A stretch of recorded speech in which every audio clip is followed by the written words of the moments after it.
Good afternoon, everybody. It's Lorraine Alternative Homesteading on August 25, 2024.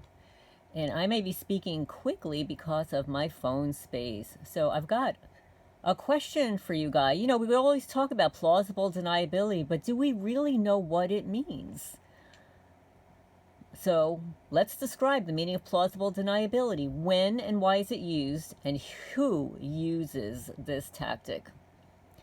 Plausible deniability is a concept that refers to the ability of individuals, typically in positions of authority or power, to deny knowledge of or responsibility for actions that are unethical, illegal, or otherwise controversial. The key to plausible deniability is that there is enough uncertainty or ambiguity surrounding the situation that the person can reasonably claim that they were unaware of the specifics of the action or decision, even if they were indirectly involved or had some level of awareness. When and why is plausible deniability used?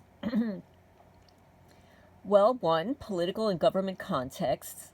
Plausible deniability is often used in political or governmental settings where leaders or officials may want to distance themselves from controversial actions. For example, a high-ranking official might give vague or indirect instructions, allowing them to deny involvement if the actions taken are exposed and criticized. Sort of like gaslighting. They'll gaslight you and say, oh no, I don't know what you're talking about. You must be delusional or paranoid. Number two, corporate and organizational contexts. In business, executives might use plausible deniability to shield themselves from the fallout of questionable decisions made by subordinates, such as unethical business practices or legal violations. By keeping themselves at a distance from the specifics, they can claim they were not fully aware of the details, which is why you place everything in writing. Number three, legal and criminal contexts. In legal contexts, plausible deniability might be used to avoid prosecution or legal consequences.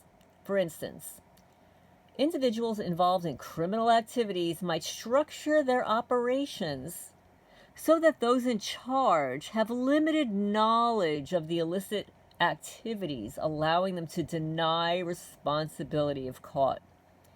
Like your criminal neighbors, they don't know everything about what's going on in your house or your property. They only tell them certain things so that they can participate, and they lie about the rest of it. Who uses this tactic? Politicians and government officials. They use plausible deniability to protect their careers and reputations by distancing themselves from decisions or actions that could lead to public backlash or legal repercussions. Corporate executives and business leaders. In the business world, leaders may use plausible deniability to avoid direct responsibility for unethical practices or illegal activities within their organizations.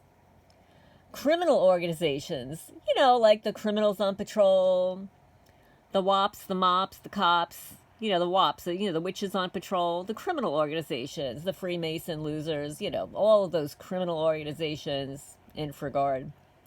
Leaders of criminal enterprises may use this tactic to avoid legal consequences by limiting their direct involvement in criminal activities, making it harder to prove their culpability. Well, see, this is the thing. That's where those handlers come in. Those community-based agents that dole out the work to all the MOPs, WAPs, and cops. So they distance themselves, but they're the ones giving the direct order, so they are culpable. They will be held legally. They'll have the legal consequences because they're the ones telling everybody else to do. They're complicit. Plausible deniability is often criticized because it can be used to evade accountability and perpetuate unethical or illegal actions without consequences. It creates a shield for those in power to act with impunity while maintaining a facade of innocence. And this is why all those police auditor channels, we have to give them a shout out because they're doing a good service to everybody by exposing the criminal organizations. When the cops say, "Oh no, stop resisting, when they've already unalived you on the floor. Stop resisting. We've already handcuffed you. You're not even moving. Stop resisting, stop resisting." You ever hear that on the cop auditor videos? Yeah, I mean, it's just, they have a script. They're totally scripted. Anyway, so the question is, describe the meaning of plausible deniability. When and why is it used? And who uses these tactics? So plausible deniability is a concept that refers to the ability of individuals, typically in positions of authority or power, or they think that they're in position of power, to deny knowledge of or responsibility for actions that are unethical, illegal, or otherwise controversial. You know what comes to mind? Lawyers. They are cloaked behind plausible deniability because they know the law. They know how to twist the law. There are a lot of lies of omission. Half of them, most of them are unethical. A lot of them engage in illegal activities because they're lying all the time. So the key to plausible deniability is that there is enough uncertainty or ambiguity surrounding the situation that the person can reasonably claim that they're unaware of the specifics of the action or decision, even if they were indirectly involved or had some level of awareness. So sort of like an example is, I filed several police reports, incident reports here for vandalism. So then the officer will contact me or whatever. I tell them what it is, what happened. But, we're talking about vandalism, something that is tangible, something that is visible, something that is undeniable. But what do? They don't show up to photograph it. So in their sorry-ass minds, their plausible deniabilities, it didn't happen. It didn't happen. We didn't come over there to photograph it. Because we didn't photograph it, we did not see it. So because we didn't see it, we can deny that it ever happened. Right? So, then when I file for a FOIA request, you get a blank piece of paper, or they'll lie about everything because they never were here to photograph the evidence. They never photographed the fact that if they were to see what I show them, what happens, it would be undeniable that it didn't happen by itself, that somebody did it,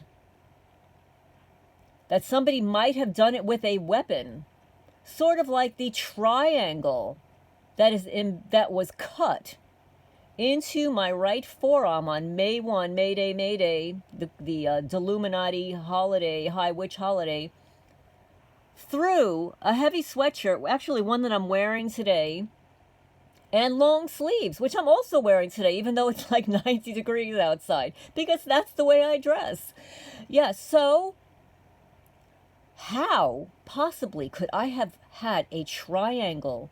And I'm not talking about a little triangle. I'm talking about more than 1.5 inches wide and deep, like 1/4 inch deep. It almost ruptured the vein.